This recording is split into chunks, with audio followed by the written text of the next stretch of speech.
On avait besoin ce matin d'Emmanuel Le Chypre pour comprendre où on en est. Effectivement, on voit ce paradoxe, des entreprises qui ferment, certaines entreprises en tout cas, à cause d'un prix de l'énergie trop élevé. Et puis, sur les marchés, les prix de l'énergie qui baissent. Alors, est-ce que le pire est passé, Emmanuel ? Il faut regarder ce que disent les pays qui sont les indicateurs avancés un petit peu. C'est vrai qu'on a eu l'année 2022, ça a été l'année de tous les chocs, de tous les dysfonctionnements, de tous les bouleversements extrêmes, macroéconomiques, et les entreprises ont plutôt bien tenu.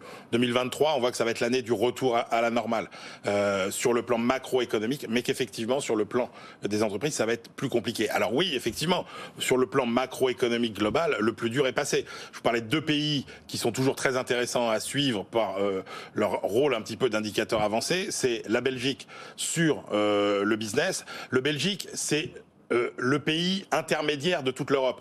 C'est le pays de l'assemblage, c'est le pays qui concentre un petit peu toute l'économie européenne. Or, que nous disent les indicateurs avancés sur l'activité en Belgique, c'est que ça va mieux. C'est que le creux de l'activité, il a été atteint au troisième trimestre et que on est sur des indicateurs qui repartent à la hausse. Regardez un petit peu ce que disent les directeurs d'achat en ce début d'année. Ouais. C'est plutôt plus résistant que ce qu'on pensait. Et regardez ce qu'on fait, ce qu'on dit et ce qu'ont acheté les marchés boursiers hier. Vous voyez bien qu'il y a une réévaluation finalement globale des perspectives de l'année 2023. Et sur l'inflation, deuxième autre pays intéressant à suivre, les Pays-Bas. Les Pays-Bas, c'est le pays le plus pur sur la répercussion de l'inflation parce que c'est le pays qui a pris le moins de mesures finalement pour essayer d'amortir ce choc inflationniste. Vous voyez quoi ? Vous voyez que le prix de l'inflation, enfin que le niveau de l'inflation est en train de reculer très fortement aux Pays-Bas. Donc macroéconomiquement, on va oublier les moyennes pour 2022-2023 qui ne veulent rien dire.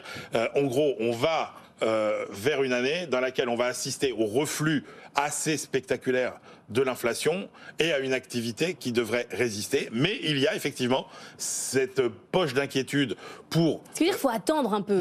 C'est un peu tôt pour avoir des factures refluées. Sauf que c'est là où vous voyez bien l'absurdité du système qui est en train d'être révisé par Bruxelles. C'est-à-dire que vous ne pouvez pas imposer sur une année des factures de gaz et d'électricité à des entreprises par rapport à des prix qui n'ont été atteints que pendant 15 jours, 3 semaines, 1 mois. Ouais. Et donc là, il va y avoir des choses à faire.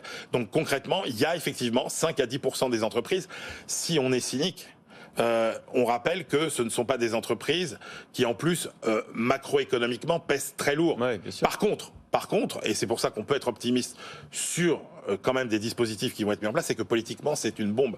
C'est-à-dire que si vous laissez faire faillite les petits artisans, les boulangers, etc., vous produisez une bombe sociale. Quand vous dites, les experts de l'opinion aujourd'hui vous disent il y a un cocktail avec la réforme des retraites pour avoir un climat social, il manque une étincelle.